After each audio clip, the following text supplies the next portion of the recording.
Did you know that in the United States, the average person over 50 loses about 3% of their muscle mass every year? Not because of age, because of inactivity. Now compare that to Japan, where more than 100,000 people have reached the age of 100.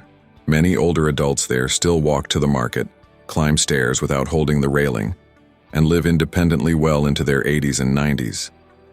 No fancy gym memberships, no complicated fitness programs, just simple movements practiced consistently over a lifetime.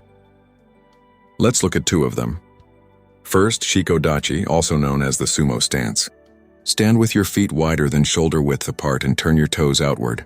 Lower your hips straight down between your feet while keeping your chest up. Hold this position for 20 to 30 seconds. You'll feel your quadriceps, glutes, and inner thighs working immediately.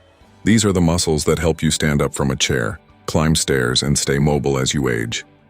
But strong legs are only part of the equation. The second movement is Neko Ashidachi, or the cat stance, and this one could be even more important. Most falls after age 50 don't happen because someone is weak. They happen in a split second. A slippery floor, an uneven sidewalk, one unexpected step. Place one foot slightly forward, resting only on the ball of the foot. Keep most of your weight on the back leg and bend both knees slightly. It will feel unstable. That's the point. You're training the small muscles in your ankles, hips, and core that help you regain balance before a fall happens. Hold for 30 seconds, then switch sides. Need support? Hold onto a wall.